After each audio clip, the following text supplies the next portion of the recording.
Bismillahirrahmanirrahim. Dear students, Assalamu alaikum and welcome back in our lecture number 10. Our today's topic is Islamic and conventional banking. So we are going to discuss the basics of Islamic banking system and the conventional economic system, and we'll have a comparison between the two. And before we go into details of this lecture, let's have a look what did we study in our previous lecture. It was about the time value of money and its concept under the conventional economic system and under the Islamic economic system. So in the conventional economic system, as you know, it is based on the interest rate, may be fixed or it may vary along the time. And under Islamic economic system, it is based on the price for the commodities with a difference for cash and credit sale. So the difference is that under conventional economic system, interest rate would determine that what will be the time value of money. That is, for example, if there is a deposit of 1000 rupees, say for 1 year, and the interest rate is, let's suppose 10%. So the time value of money after 1 year, it would be the interest rate that will be added into it. So 1000 rupees would become 1100 rupees. So this is 100 rupees is the time value of money for 1 year. So the interest rate, it includes many premiums like the risk premium, inflation premium, or any kind of other premiums. Whereas under Islamic economic system, the money itself is not treated as a commodity, so we have to price the things. So the time value of money will be determined not based on these paper notes, rather it will be determined on the price of the commodities. For example, if you can purchase a cycle, as we had this example in our previous lecture as well, that if you can purchase a cycle for 1000 rupees today and the cash price is same 1000 rupees, whereas if you want to make the payment after say 1 year, then the credit price will be higher than the cash price. So it may be equal to 1100 rupees. So this 100 rupees is the time value of money, but it is based on the price of the commodity. It is not based on any fixed interest rate. So the duration of the time period involved in the cash and credit sale, it will determine the time value of money. For example, for 1 year, if it is 100 rupees, for 2 years it may be 200 rupees, or with any agreed proportion. So the prices are agreed between the client and the seller, whereas in case of conventional banking system, the time value of money will be determined by the interest rate, and it is fixed in the economy. If any client goes to the bank will charge a fixed interest rate, and it may vary according to the time. And then about our today's lecture, the learning outcomes are that after this lecture, you should be able to understand the governing principles of Islamic banking based on the literature mostly discussed in our lecture 2nd and 3rd. We discussed the characteristics of Islamic economic system and also the principles of Islamic financial system. So actually they are the quite same things. So the governing principles of Islamic banking system will be derived from those two lectures. And the major difference between the Islamic and conventional banking system we will be discussing. And after that, we will discuss some major modes of financing under Islamic economic system. So what are the basics of Islamic banking? It is based on the Sharia laws. As it is clear, Islamic banking, the word is self-explanatory, and Islamic banking will be under the Sharia laws, and the Sharia covers every aspect of our life. It provides principles how to live at individual level in the society and the economic system, and it covers almost every aspect of our life. So that's why we call it a complete code of life. So Islamic banking will be performed under the Sharia laws, and we are going to see what are those. First of all, the prohibition of interest or riba-based transaction. Interest is not allowed under Islamic economic system.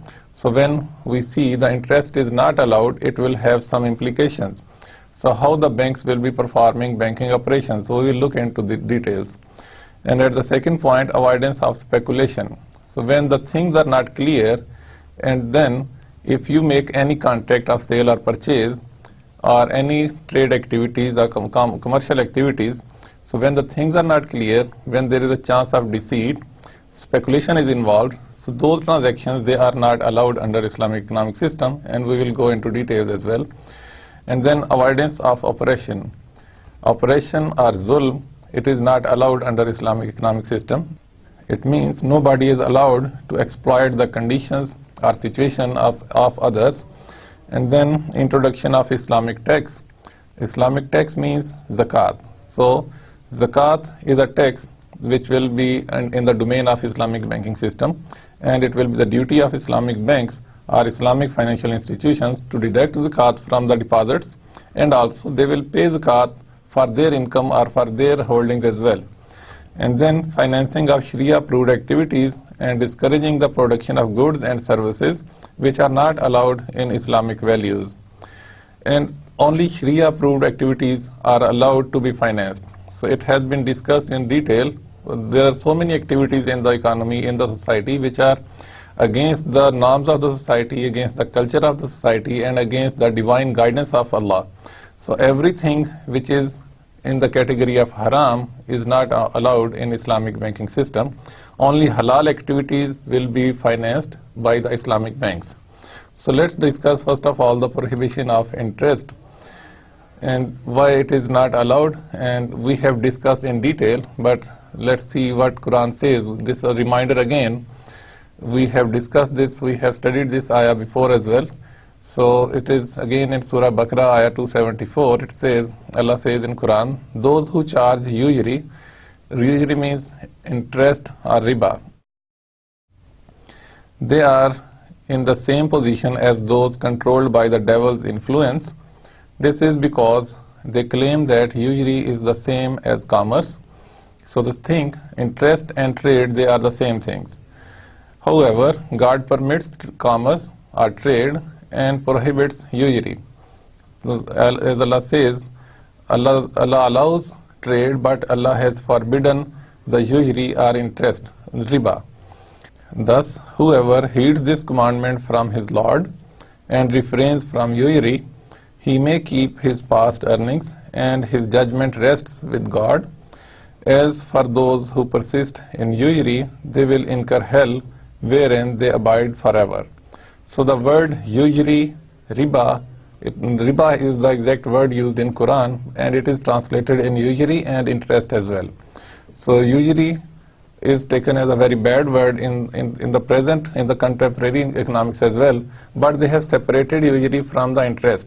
But Islam takes usury and interest as same thing, because we see if we isolate the transactions, we might think that the interest is justified, it is the time value of money. For example, there is an event I studied in an article that one person, he borrowed some amount of money, about 600 rupees, about 3 decades ago, and out of that he purchased a piece of land with half of the money, say 300 rupees, and then the other half, it was borrowed by some of his colleague, and the colleague did not return the money back to him. And after so many years, after about 3 decades, the same person came back to him and gave his money back, those 300 rupees, and the value of money after 30 years or after 25 to 30 years, it is the same. 300 rupees was borrowed and he returned back 300 rupees. Whereas the money that was invested to purchase a piece of land, that has multiplied in its value, and the value was about 3 million rupees. So you can see the difference here, that under Islamic economic system, if you borrow anything, any commodity, any money, so you are supposed to pay it back in the same denomination, in the same quantity, in the same quality. But if the same money was invested into any other activity, like to purchase a piece of land, the worth was multiplied. So if you isolate that particular transaction, you might feel that the time value of money is justified, and those 300 rupees should have grown to some other amount, maybe in some 200-300 lakh rupees at least. So, but the thing is that if we isolate the transactions, you might feel the interest or the time value of money is justified under the conventional economic system. But if you look the overall perspective, then the statement of Nigerian president we discussed in some of our previous lecture in G8 summit in Okinawa in 2001, I guess. He said that all that the African countries they borrowed until 1980s, it was about 5 billion rupees, $5 billion. And against that borrowed money, what they have paid is about $16 billion. And still, he says that we are told that there is a balance of $28 billion which they have to pay back.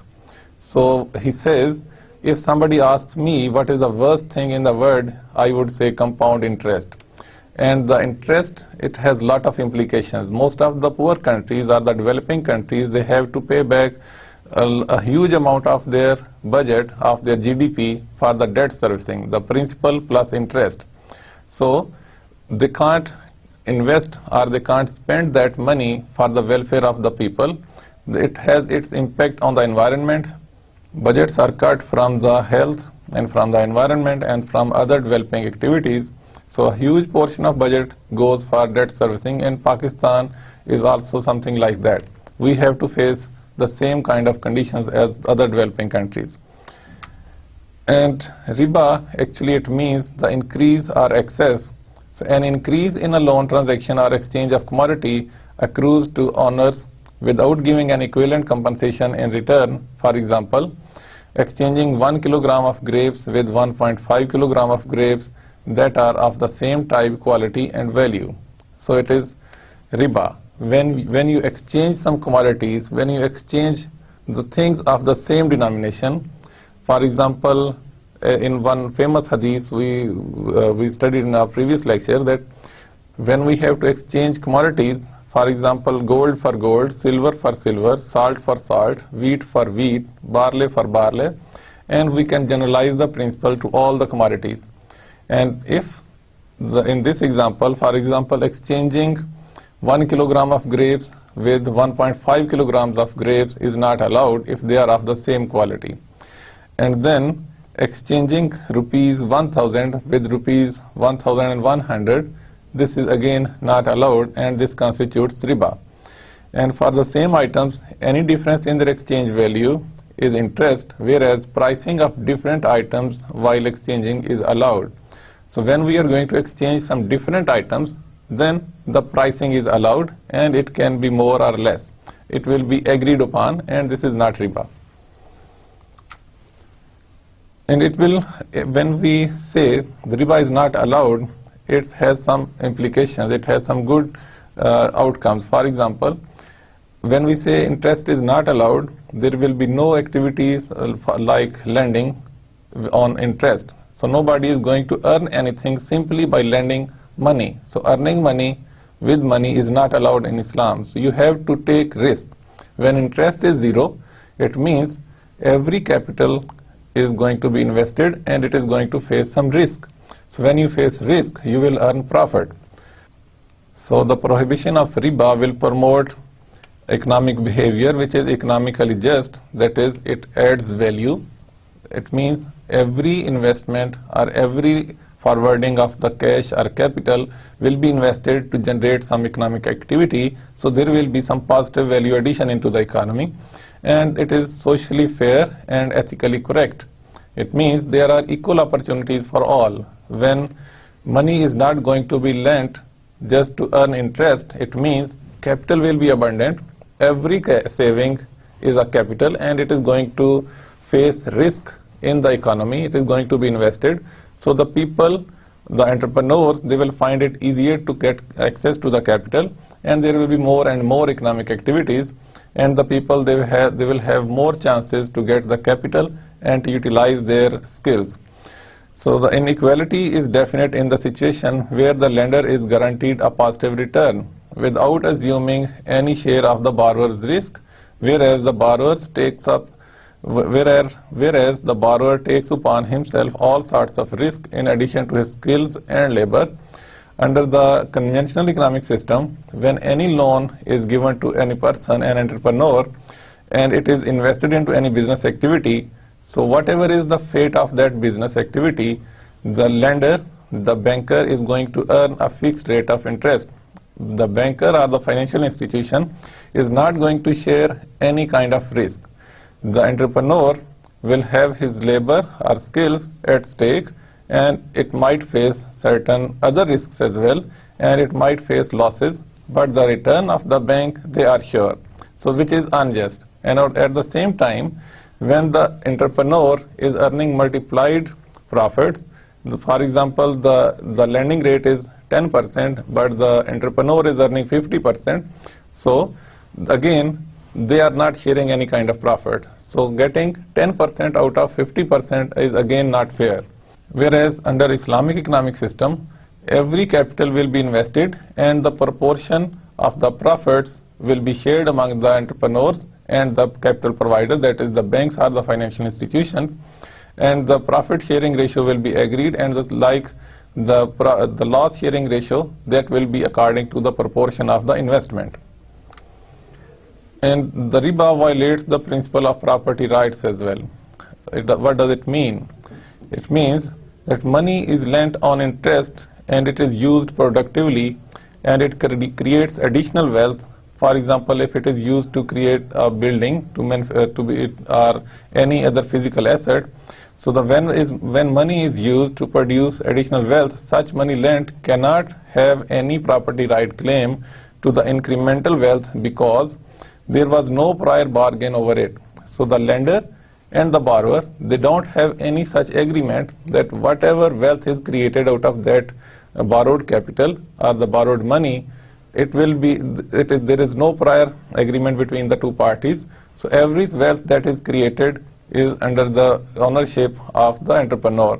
So the money which has been borrowed, it has no claim over the property which is created in the economic activity. And another feature of prohibition of riba is it promotes the profit and risk sharing. So when we say interest is 0%, actually we are supposing that every capital or every saving is going to be invested. So when it is going to be invested or when it is going to be converted into other physical capital, then it is going to face economic risks as well. So the risk sharing is one of the key features under the Islamic financial system. And when we share the risk, definitely the profits and losses will also be shared. And another feature of prohibition of riba is that lending is a virtuous act. It means the banks, financial institutions, the individuals, nobody can forward money on any interest. If you have to lend your money, it will be a virtuous act for the consumers, for their personal use or for any use. If you lend your money, it is a virtuous act. Otherwise, you become partners with the client or with the people who want that money, so then you share the profits. Whereas if you only simply lend your money, it's a virtuous act and you will earn reward from Allah. And lending should be a generous act if money is needed other than the commercial purposes. Thus, risk sharing, when it is for the commercial purposes, then there should be risk sharing. The profits should be shared. And such need should not be exploited where the borrower is put under undue burden. When somebody is under some circumstances has to borrow money, he should not be exploited or she should not be exploited. Rather, they should be helped. So we should help each other in the society. If somebody needs money for their some needs, so we should give them loans, and it should be Qarz Hasana without any interest. Or otherwise, we should become partners into particular business venture. And Allah says in Quran, who is he that will lend unto Allah a goodly loan, that he may double it for him, or his may be a rich reward. This is Surah 57 and Ayah 11. So Allah says that when you lend each other, not for the sake of any reward, not for the sake of any interest on it, rather you give it as a Qarz Hasana, then it means you are giving loan to Allah, and Allah will give you the reward according to his situation or according to his status. And the second point for the Islamic banking principles is that avoidance of speculation, or the word in Arabic is gharar. Gharar means the speculation where the things are not clear. And the definition of gharar is an Islamic financial term describing a risky or hazardous sale where details concerning the sale item are unknown or uncertain. Gharar is generally prohibited under Islam, which explicitly forbids trades that are considered to have excessive risk due to uncertainty. So when we are going to launch any activity, any business activity, so when the risks are unknown, then we better avoid that kind of activity.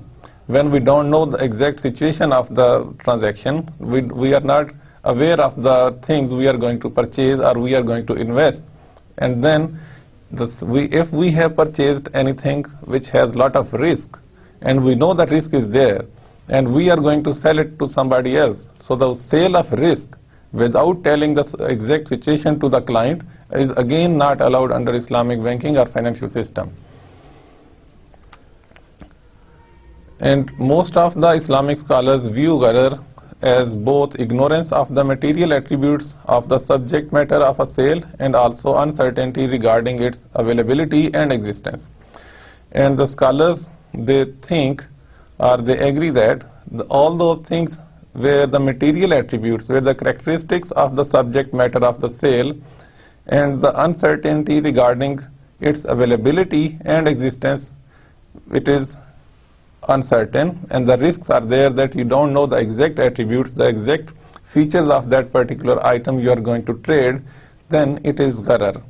The example is the files of different commercial plots or the plots of accommodations are being sold into the economy, and the people, they don't even know where that plot exists. So the file is being sold all around in the economy, and it changes hands many times, and nobody knows where that plot exists. So this type of situations where the speculation is there, the speculation is that everybody expects that the price will increase, but the exact situation nobody knows. And even there are situations when the plot, they don't even exist, and sometimes the project is announced but it has not been exercised, so people are simply selling the files. So these are the speculative transactions which are discouraged under Islamic economic system. And the most of derivatives what we trade in the market, in the financial market, the instruments like forwards, options, the future contracts and the short sellings, they are all based on speculation, and they are discouraged under Islamic economic system. And the speculative business, according to the literature, it is about 10 times the original values of the assets. So you can see, if it cripples, the result is like the crisis in the in the world economy, and we have seen many times in the world, and it is all based on the speculations.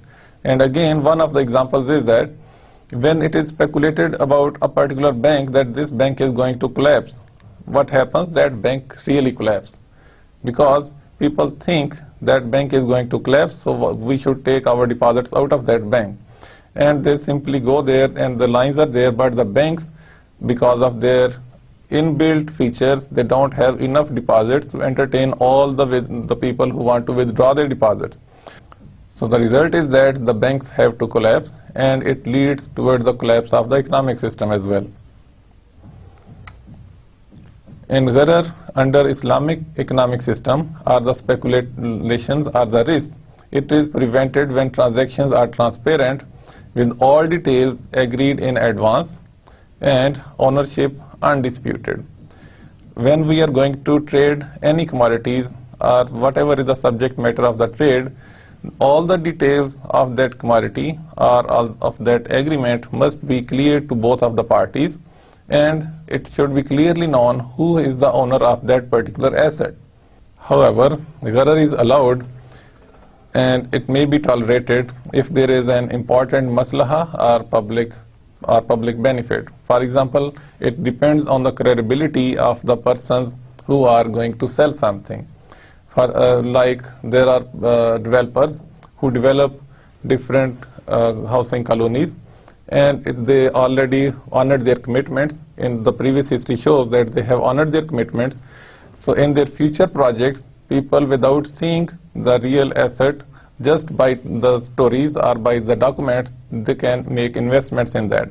And likewise, if the governments announce some projects, and the governments, they are supposed to be the credible entities, so in that case, the speculation or gharar is allowed to a little extent. And continuing with the features of avoidance of speculations, like the gharar, it is preventable uncertainty is present in any contract, subject to risks in the ordinary course of business, like istisna or salam contracts. So there are a lot of risks that we can prevent in any kind of contract. And there are certain contracts under Islamic financial system as well where the risks are there, but they are allowed. They are the exceptions. For example, salam and istisna. So salam is a contract where the buyer and the seller, they enter into a contract for some agricultural product where the product has not been produced and the payment is made at the spot. The idea is to finance the farmer. And in this case, where the commodity is going to be produced in future, this is an exception, and this is allowed under the Islamic economic system, because there is a hadith that Prophet ﷺ, he saw people were selling dates, those dates which were going to be produced after 1 year or 2 years, and he did not forbid them.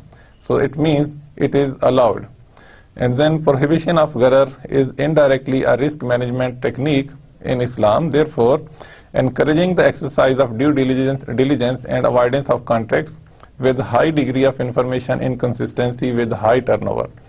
And it is a risk management technique as well.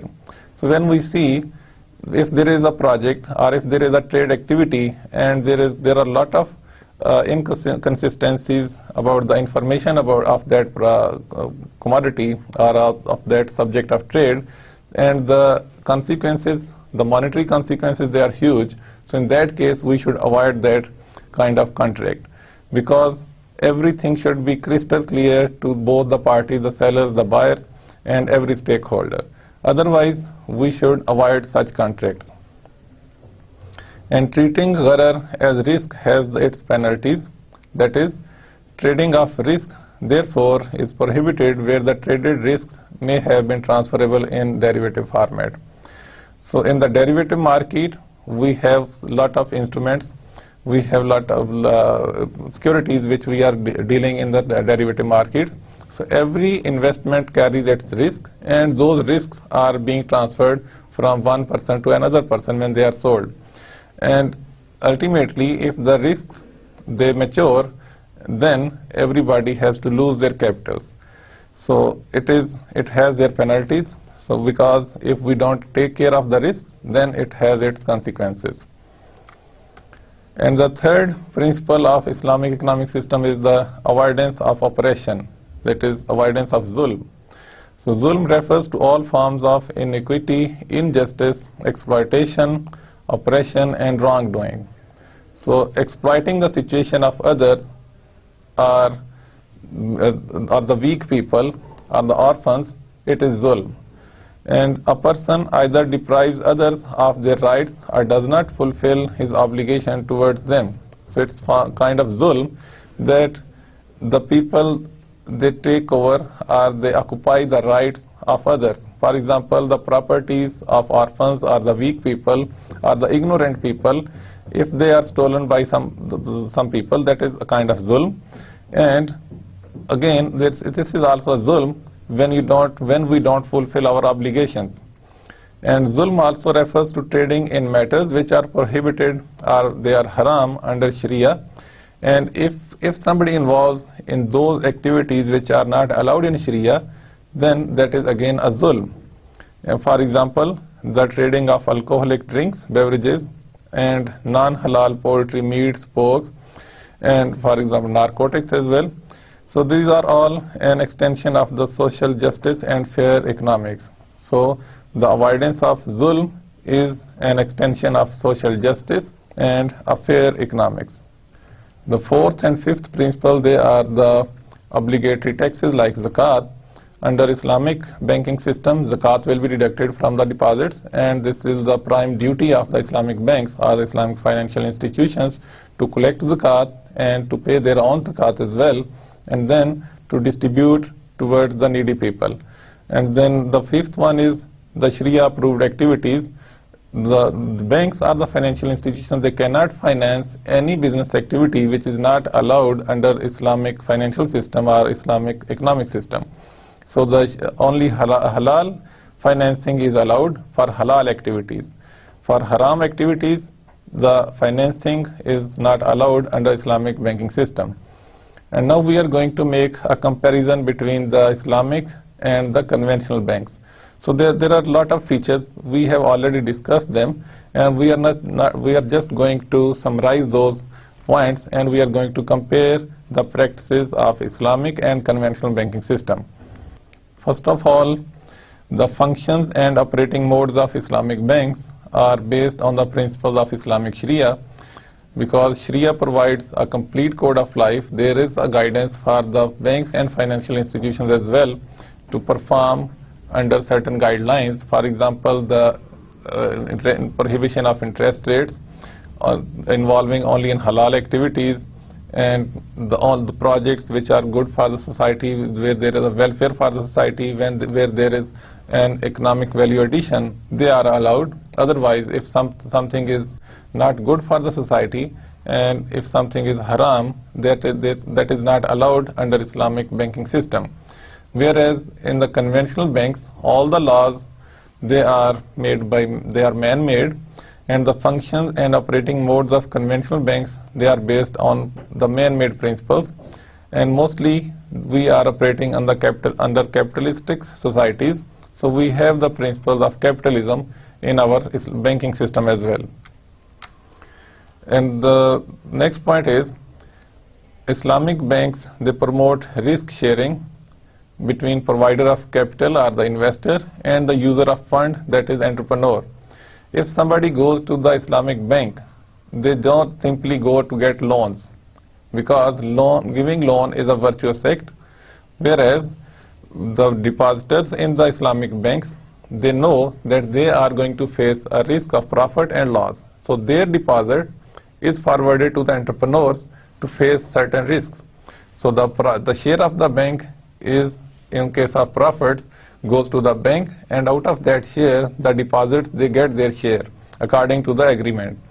And then in conventional banking system, the investors, the lender is guaranteed a predetermined rate of interest or return. In Islamic banking system, the banks, the investor is the depositor, and the entrepreneur, they are the people who face risk in the market, so they both share their profits. Suppose they share profits 50% each, and the losses, according to the Islamic literature, they are shared according to the proportion of investment.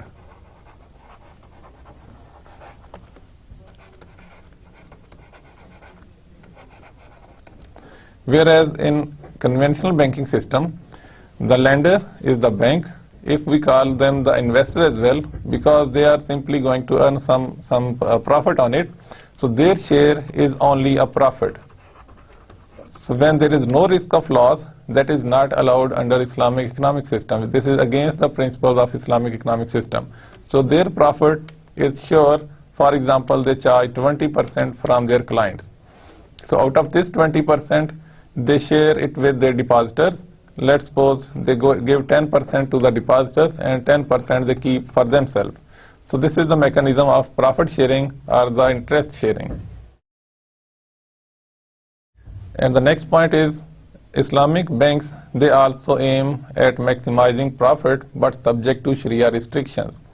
Profit maximization is allowed under Islamic economic system, but the investors or the business people, nobody should violate the Sharia principles of halal and haram.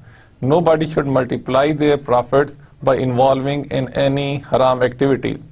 For example, selling of narcotics might bring huge profits, but this is not allowed in Islam. And the gambling, it might have some profits for the operators, but again this is not allowed in Islam, whereas in most of the developed nations performing under capitalistic system, for example in Europe, America or some East Asian countries, gambling is allowed by their constitutions. So which is not good for anything which is not good for the society, in Islamic economic system they are not allowed. It might have multiplied profits. And on the other hand, in conventional banks, unrestricted profit maximization illustrated by derivative trading, deposit multiplication, etc. So the conventional banks, their aim is to maximize their profits. Whatever is the project being financed with the financing, they don't care. Whatever they care is they get good return or a good rate of interest on their investments or a good rate of return out of their investments. They may invest themselves or they may invest through the other parties, but the objective is to maximize the profit at any cost, and it might come at the cost of the society or at the cost of the health of the people or at the cost of the environment in the world. So they don't care. The objective is to maximize the profit. And the next point of difference between the Islamic banks and conventional banks is that in the modern Islamic banking system, it has become one of the service-oriented function of the Islamic banks to be a zakat deduction center, and they also pay out their zakat as well. So as we mentioned earlier, the Islamic banks, it is one of their prime services that they deduct zakat, they collect zakat not only from their deposits but also from the society. And they collect zakat and they pay their own zakat as well, and then it is used to finance or to the needy people who deserve it. And whereas in the conventional banking system, those who perform in the Muslim countries, they are allowed to collect zakat. For example, the banks in Pakistan, they collect zakat from the deposits, but the people, they don't prefer to pay zakat to them because the channels which are used to distribute the zakat to the needy people, they suck up, or in other words, the zakat, just like ice, is melted before it reach to the needy people. So the people, they don't trust in the system. Only few percent of the total depositors, they leave their deposits as it is, and the banks, they collect zakat from there and then they distribute using the government channels. Another point of difference is that participation in partnership businesses is the fundamental function of Islamic banks, as the theory suggests, and this is the key feature of the Islamic economic system as well, that when we say interest is 0%, interest equal to 0%, it means any loan will not earn any return on it. So the loans will be equal to the virtuous act, or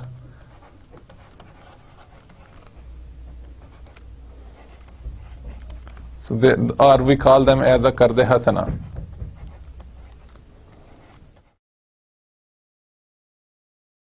So what does it mean? That any loan under Islamic economic system will not earn anything on it. So what will happen is that all the people who have their savings in the banks, those banks, they will invest their deposits into certain business ventures. And the banks, they become partners with their clients. So the modes of participation, they are called as musharaka. So we will discuss these concepts in detail, and mudarba. Musharaka, as I told earlier as well, that this is kind of a regular partnership, but we have studied in previous courses as well, that the partners, they bring their capital together and they start any business venture. So the Islamic banks, being one of the partners, they have their proportion of the capital in the total partnership, and all the partners, they invest their capital into some business activities, and they earn their profits and they share their losses as well. And the mudarba arrangement is that bank or the financial institution, which is known as Rabbul Mal as well, the capital provider, 100% capital is provided by the bank or the financial institution, and the entrepreneur brings in their managerial skills, their labor, and they enter into a contract of partnership, and they share their profits and their losses. And the losses, again, I will mention that losses will be shared according to the investment proportion. So the investment comes 100% from the bank, so the loss will go to 100% to the bank. And the loss of the entrepreneur would be the opportunity cost, which have been in the shape of the labor or the time spent by the entrepreneur into that particular business activity. Whereas in conventional banking system, money is treated as a commodity, and the lending of money and earning compound interest on it is the main function of the conventional banking system. And the money is the commodity and the motivation. To get money, to earn money for the money is the main motivation, and to multiply the deposits from getting the interest income only is the main business of Islamic or the conventional banking system. Although they earn from non-interest income as well, but those activities, they are in a very small proportion of the total income. So in Islamic banking system, when the clients, they go default, there are certain penalties which are associated with these contracts. So the Islamic banks, they do charge penalties, and those penalties, they don't add to the income of the bank. Rather, those penalties will go to the charity. The Islamic banks, normally they become partner with the clients under the participatory modes of financing, and at the same time they have some other transactions like the sale mode of financing, where the clients, they have to make the payments on the installment basis to the bank. So if the installments, they are delayed, so certain penalties are associated with such act. So but those penalties, they are not the income of the Islamic bank. Those penalties will go to the charitable purposes. Whereas in conventional banks, they can charge additional money in the form of penalty and compounded interest on it in case of default. So as all we know, the conventional banks, they have their penalties, like if in case of any default, there are penalties, and those penalties are the income of the conventional banks. So this is one of the differences, that penalties, they don't make part of income in Islamic banks, whereas they make part of the profits or the income of the conventional banks. And the importance is given to the public interest or maslaha. Its ultimate aim is to ensure growth with fairness. So the objective of Islamic financial system is, or the objective of the Islamic banks is, a fair growth, a growth in the economy, and the fair distribution of the wealth. So this is the main objective which should be achieved in the economy by the Islamic banks. But unfortunately, we see the stories otherwise, and we will discuss that as well in our coming lectures as well. And under the conventional banking system, banks' interest is the main objective. It makes no effort to ensure growth with equity. So the conventional banks, they are not concerned where their loan goes, whether it is being invested for some economic activity or not. So their objective is to get back the principal amount with some interest on it. So interest is the main priority, whereas the growth is the main priority of the Islamic banks. And another feature, another difference between the Islamic and conventional banks is that for the Islamic banks, it must be based on Sharia approved underlying transactions. As we discussed earlier, only halal activities will be financed by the Islamic banks or the financial institutions. Whereas the interest-based commercial banks, they don't care about the activities being performed with their financing. So whatever is the contract, commercial banks or the conventional banks, they don't care that their financing will be used for what purpose. Is it going to be used for the projects which are against the norms of the society, or which are against the health of the people, or against the environment?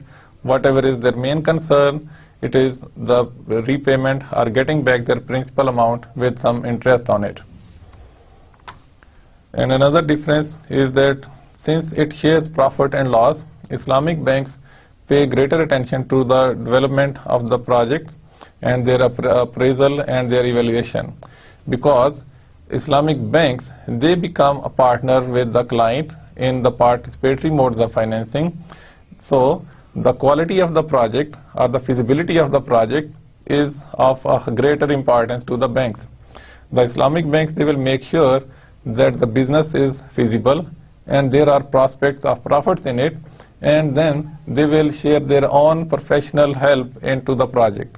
So they will contribute the way they can, so they can provide some professional guidance, and the chances of success will be higher or will be greater rather than if a person takes the 100% risk by himself or by herself and then they make certain decisions. It might be against the profit earning modes. Whereas in conventional banks, income from the advances or loans is fixed. So they know that this much percentage is going to be their income after every regular interval, and it gives little importance to developing expertise in project appraisal and evaluation. Risks are transferable at a price. So whatever risk the banks have, they can manage that risk in the form of securities, the pledge, or they have some insurances available to them as well. So the conventional banks, because their return is guaranteed, so they don't care what is the feasibility of the project. Rather, the parties who are going to become a partner or who are going to borrow the money from the conventional bank, they should have some sound features with them, like their balance sheets if they are business entities, or they have some wealth to be pledged as security. So these are the main concerns of the conventional banks. So as mentioned in the previous slide as well, the Islamic banks, they have greater emphasis on the viability of the projects, the feasibility of the project, the chances to earn profit in the project, whereas in the conventional banks, greater importance or greater emphasis is on the credit worthiness of the client, that this client can pay back their principal with some interest or not. If the credit worthiness is not good, then those clients, they can't get loans or capital from the conventional banks. And this is the situation if we look toward in our economy as well. The people who are credit worthy are the big businesses, they have easy access to the capital, whereas the people who are poor and they don't have anything to pledge, so those people, they don't have access to the capital or the currency or the cash, and they can't take up so many business activities.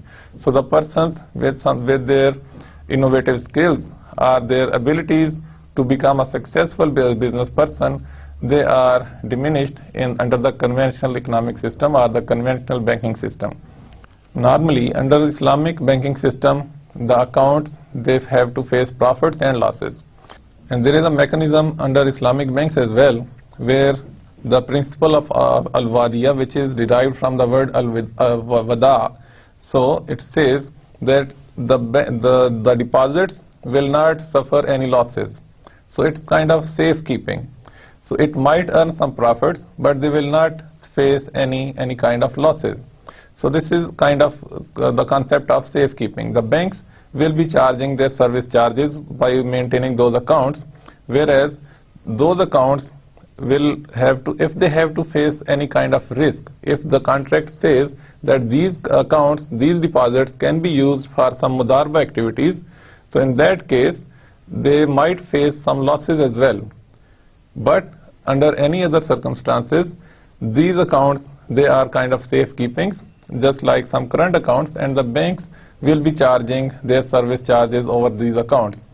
Whereas under conventional banks, all the deposits, they are insured. For example, whatever amount you deposit, you can take back without any losses into it. Rather, it will earn some portion of interest out of the bank's interest income. Now let's have a look about the major modes of financing under the Islamic banking system. So as we have discussed already, there are participatory modes like musharaka and mudarba. So musharaka, actually it is the same partnership agreement what we have studied in our previous classes, maybe in BBA or MBA, whereas in mudarba, it's again an arrangement of like the Rabbul Mal, the capital provider,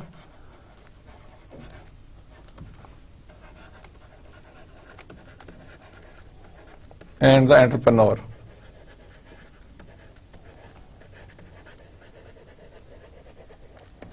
So the 100% capital comes from the Rabbul Mal and 0% capital comes from the entrepreneur, but the 100% management and the managerial skills or the business skills, they are provided by the entrepreneur. And both of these contracts, they have their profit sharing arrangement. Under both of the contracts, the parties, they agree on a profit sharing arrangement. So again, I will mention that, but in case of loss, the losses will be shared according to the proportion of investment. For example, in case of Mudaraba, 100% loss will go to the bank or the financial institution, whereas in case of Musharaka, the partners, they will share losses according to their proportion of investment, whereas the profit sharing ratio can be different than the proportion of investment. For example, in case of Mudaraba, you can see 100% capital comes from one party, whereas the profits might be shared 50% each. And on the same under the same lines, in the partnership agreement or in Musharaka agreement, the capital may be equal, like 50% by both of the parties, whereas the profit can be 30% and 70% as well. So the profit sharing ratio can be different than the proportion of investment, whereas the losses will be shared according to the proportion of investment. And there are sale modes of financing as well. For example, Murabaha. So Murabaha is an arrangement where the client needs some commodity, maybe a car or any other asset, and the client goes to the bank, Islamic bank, and enters into a contract with the bank, and the bank would purchase that asset, for example a car, and if the car price is suppose 1 million, the bank will purchase the car, and they will enter into a contract with the client, and they will, for example, the payment will be made in 3 years. The bank will charge a price, suppose 1.2 million, and it will be in the installments. So this is the same concept as we discussed in the time value of money, that under the conventional economic system or the banking system, interest rate would determine the future value of the money, whereas the price under the Islamic economic system would determine the time value of money. So this price will be increased in case of credit transaction. So the bank will have their charges and bank will disclose it. For example, the price of the car is 1 million, freight suppose 5,000, freight charges, the service charges provided by some other firm maybe 3,000, and any other charges like the insurance expenses, and then the bank will add their profit. So the remaining will be the profit of the bank, and it is known as the markup in the terminology. So then it will make equal to 1.2 million, and the basis of repayment, they are installment. So the installments will be paid, and as we discussed in our previous slides, that if the installments, they are delayed, so then there will be an agreement that such and such amount of penalty will be charged from the client. So that penalty will not go to the income of the bank, rather it will go to the charitable purposes. And then there are other sale modes like Salam and parallel Salam. Salam is a mode of financing for the farmers in the agriculture sector, where the crops which are not yet grown, they are sold to the buyer, and the buyer is normally the bank. So the bank will pay the price at the spot and will receive the commodities or receive the goods at the end of a particular period, maybe 3 months, 4 months, or 5 months. So this is a contract of Salam. And then if the bank enters into another contract based on the same commodity which will be received from the client in the first parallel Salam contract, so that next contract will be parallel Salam. So both of the contracts, they are independent of each other. The fulfillment of the first contract, it doesn't mean that the second contract will be fulfilled. Even if the first contract is not fulfilled, the second contract will be independently honored. So both of the contracts, they are independent of each other. And the istisna and parallel istisna, again, they are kind of same arrangement, where the goods which is the subject of that sale contract has not been manufactured. So the goods here, they are going to be manufactured like the furniture. So in this case, the payment can be at the spot in advance, or it can be linked with the manufacturing process. For example, if 50% of the manufacturing is completed, 50% of the contract payment will be made, like that. So, and again, the penalties can be charged in case of delayed delivery of the commodity. But in case of salam, the delivery must be on time. Otherwise, there will be some other arrangements. And there are some rent-based modes of financing like ijara and ijara wa iqtina. Ijara is just like a lease contract as we know in our conventional terms. So if somebody rents the goods which have some productive use, and against that productive use you can charge a price, but the asset remains in the name of the owner. It remains the property of the owner, and the use of that asset earns some price of it. So that is the ijara concept. Whereas in case of ijara wa iqtina, it means that at the end of the ijara contract, that asset is offered to the client. Like the client might be given that asset against the initial deposit, or it might be sold to the client at the end of the ijara contract. So this is the rent-based modes of financing. So there are some other modes as well, but these are the famous modes. We will be discussing them individually in our coming lectures. In our today's lecture, we covered the following topics, that is the governing principles of Islamic banking. There were 5 principles we discussed. That there are certain values which we derived from the characteristics of Islamic economic system and the principles of Islamic financial system, like the prohibition of interest, then the features like zakat and the prohibited activities, and the governing principles under the Sharia, concept of halal and haram. So these things we discussed in the governing principles of Islamic banking system. And then the comparison of Islamic and conventional banking system. So we had a comparison based upon the theoretical backgrounds of both the systems. And then finally, we had a brief introduction of major Islamic modes of financing like musharaka, mudarba, then sale modes of financing like murabaha, salam, istisna, and then some rent-based modes like ijara and ijara wa iqtina. So that was all about today's lecture. Inshallah, see you in the next lecture. Till then, Assalamu alaikum.